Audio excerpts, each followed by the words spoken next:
This summer, I returned to the place of my very first memories, a two-story, red brick 17th century timber-framed house with two 19th century extensions and irregularly sized leaded casements.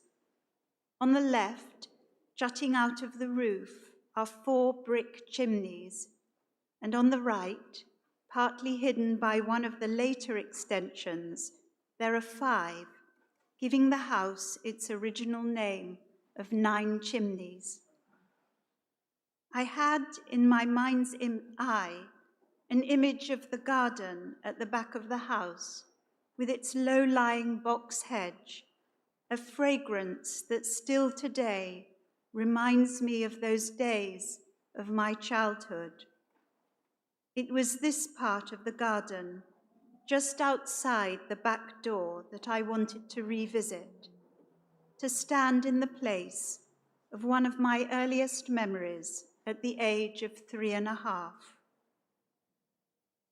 Thinking about my pilgrimage to this village in Kent now seems a little absurd.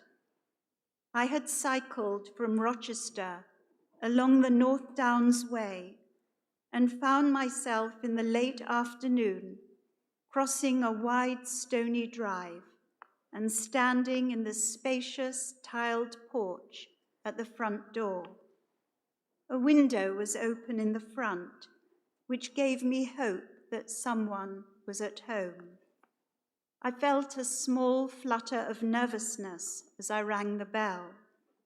I had no idea how I would begin to introduce myself or explain why I was there.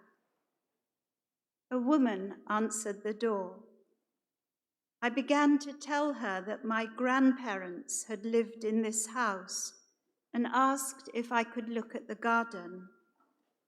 Now I felt just like an eccentric and a ridiculous middle-aged woman who had gone back to try and recapture the flimsy remembrance of something that had disappeared. She looked at me with disbelief and suspicion. "My parents have been here a very long time," she said. 50 years, she added, as though they might have been the very first residents of this 350-year-old house. Driven by this mission of wanting to see a particular spot in the garden, I asked if I could look round the back.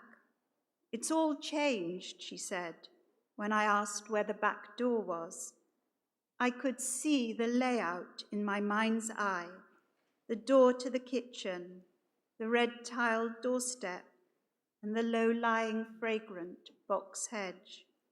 And perhaps, too, I remembered the June sunshine of a day that was to imprint itself on my memory forever. "We took it all down," she said.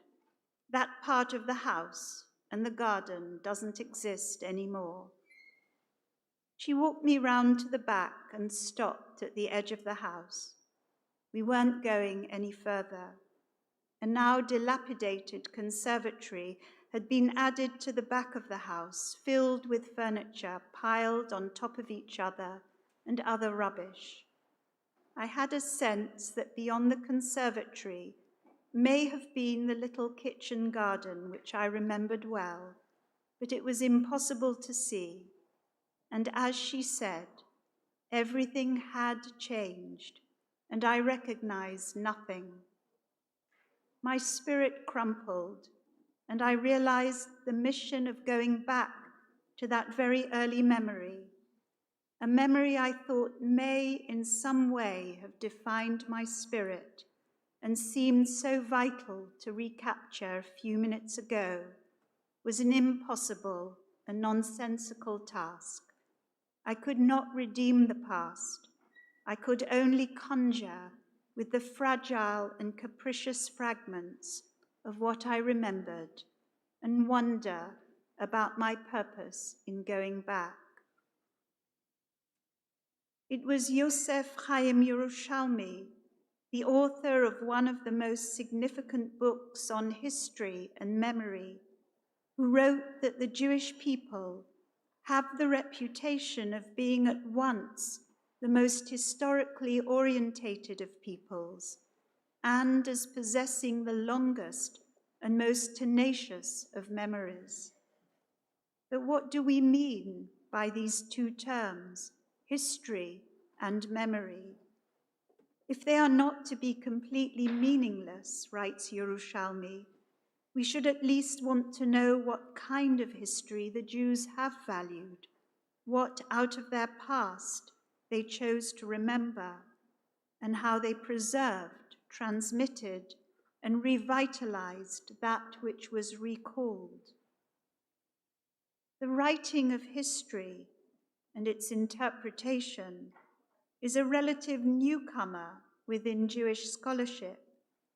Yerushalmi himself records that the first chair in Jewish history at a secular university in the Western world goes back only to 1930 with the renowned historian, Professor Salo Baron, although the sharp break from the subordination of chronology to Jewish law came earlier with the achievements of German Wissenschaft scholarship in the 19th century.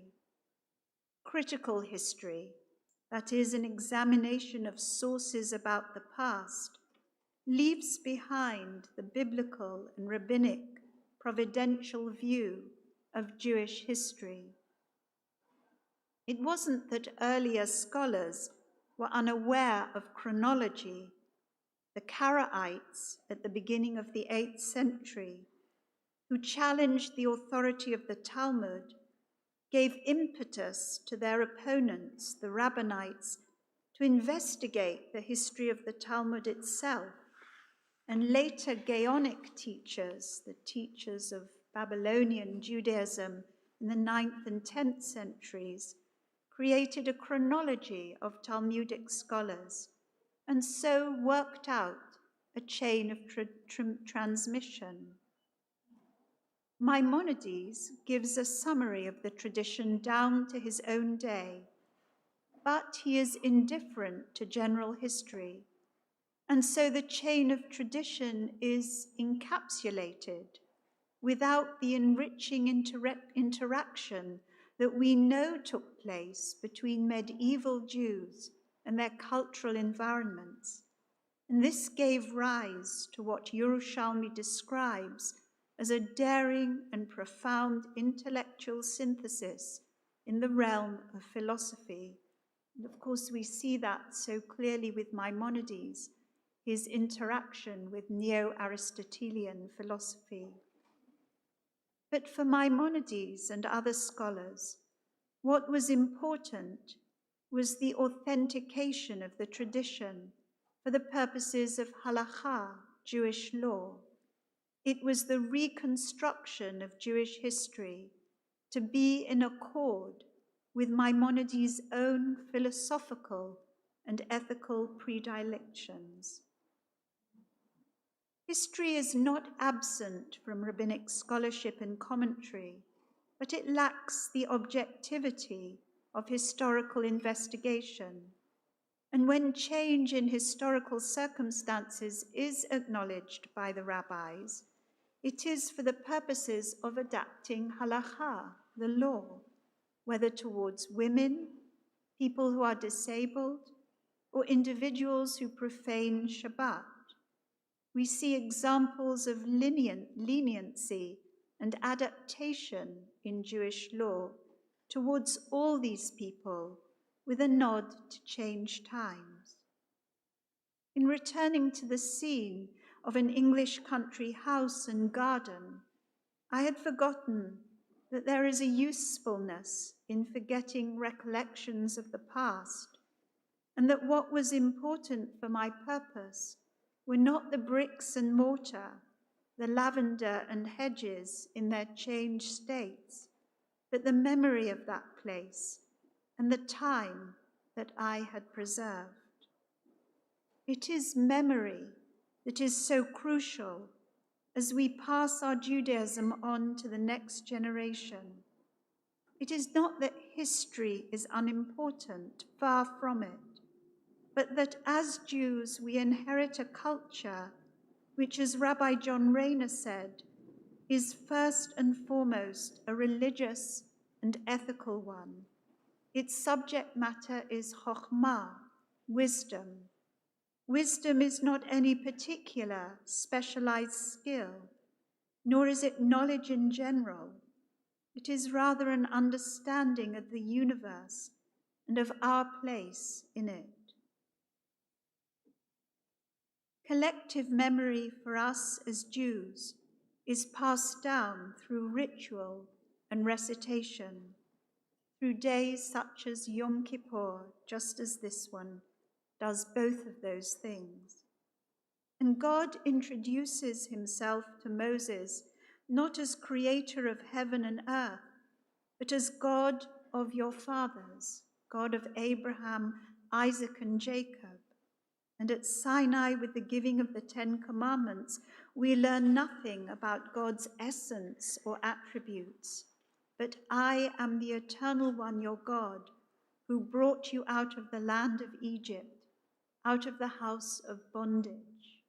It is memory here that is being recalled. The commandment to remember and not to forget is expressed as a religious injunction. Remember the Sabbath day and make it holy, for in 6 days God made heaven and earth and all that is in them. Remember the days of old, consider the ages past. Remember these things, O Jacob, for you, O Israel, are my servant. Never forget me.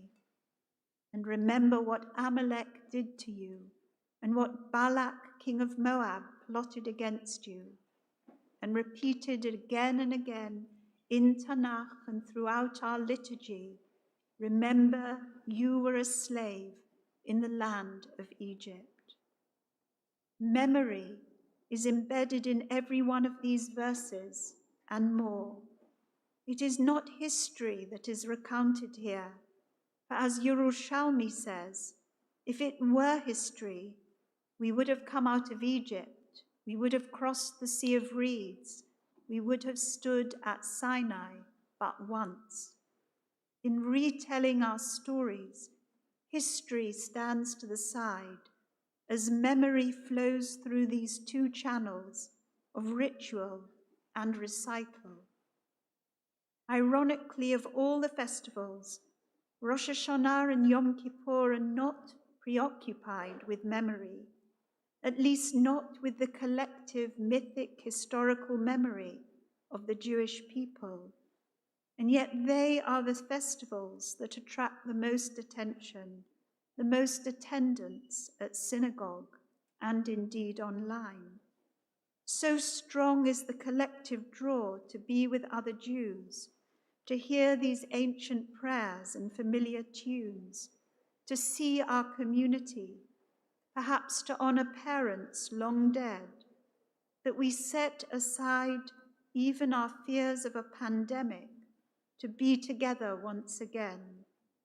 And those who are choosing to explore or adopt a Jewish heritage for the first time are learning and acquiring this chokhmah, this wisdom, so that they too can draw on the inheritance of the Jewish people.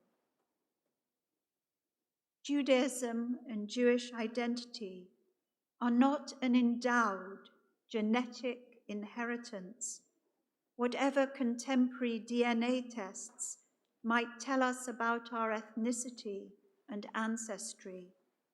We do not have innate knowledge of our Hebrew language or a memory of the Exodus from long ago. Such knowledge, wisdom, and memories have to be passed down to the next generation or to the next group of people who are drawn to Judaism for a variety of reasons.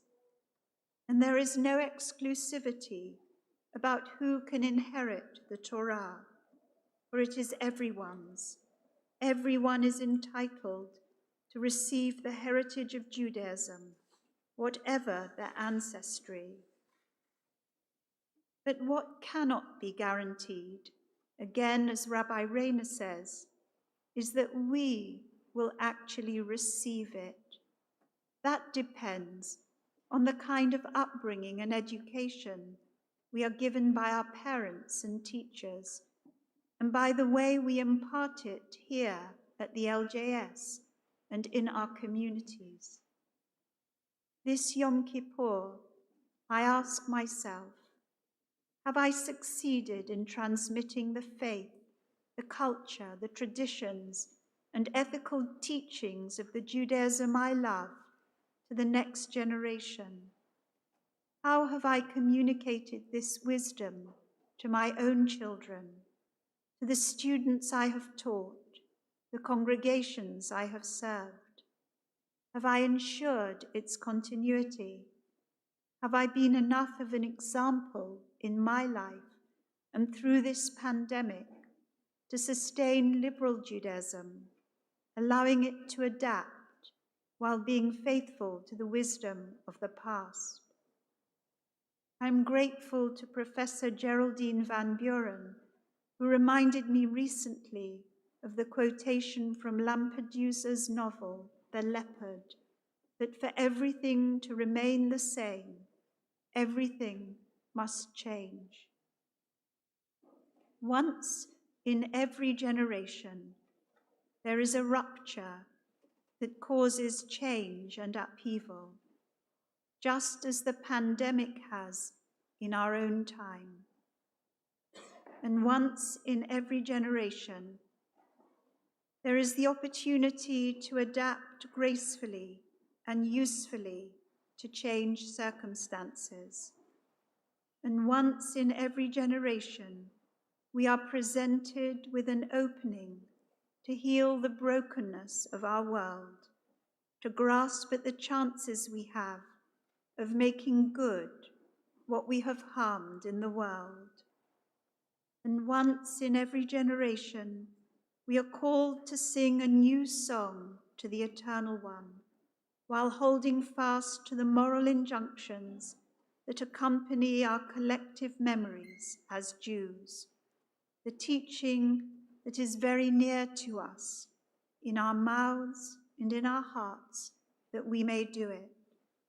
Let us seize this moment, this time, these openings with urgency, pass them on to future generations so that they too will understand, learn and teach, and with love uphold the truths of our Torah. Ken Yehi Ratzon. May this be God's will, and let us say, Amen.